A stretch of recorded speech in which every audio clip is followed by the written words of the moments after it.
Сите артефакти откриени на локалитетот Градиште кај битолското село Црнобуки во истражувањето што се спроведуваше изминатите 5 години се изложени во Завод и музеј Битола.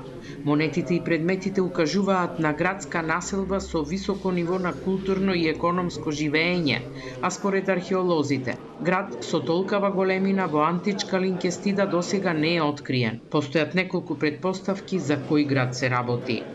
Постојат повеќе предпоставки за именувањето на овој град. Една стара предпоставка беше уште од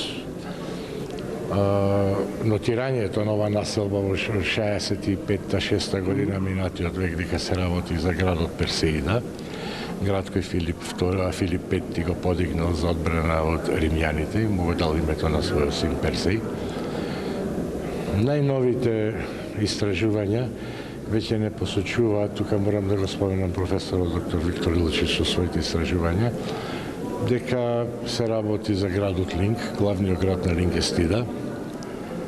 Јас сум склон да ја поддржам таа теорија, но сепак ќе причекам опрезно на следните истражувања, на следните наоди и следните докази кои што ќе може да ни потврдат името на градот.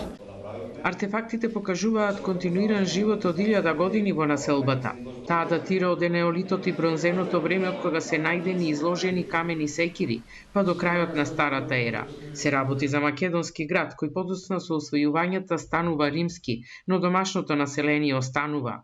Градот се простирал на поголема површина, со сложена мрежа на улици и објекти и силни трговски врски. Меѓу најзначајните откритија е депото со 217 сребрени монети од републиканскиот римски период, а во Битолскиот музеј се посебно горди на пронајдената коскена влезница за театар. Ова е една ретка прилика кога толку многу наоди, толку многу артефакти ќе бидат изложени на едно место. Инаку станува збор за повеќе од 200 монети од неколку векови пред наша ера, од времето на Александар Македонски и неговата династија, и неколку други артефакти кои што се навистина ретки или единствени што ги имаме ние, како што е например жетонот за посета на театарот во Хераклеја, тој е дрвен коскен жетон, каде што пишува и кој ред и кој седиште седеле посетителите. Тој е можеби единствен во нашата држава што ги имаме ние овде од тој период и се навистина вече посетителите. Дел од истражувањата беа финансирани од Министерството за култура, а дел од средствата се обезбедени од американската влада. Истражувањата продолжуваат, а од Завод и музеј се надеваат дека ќе се разбуди интересот за финансирање ново исклучително значаен проект и од други извори.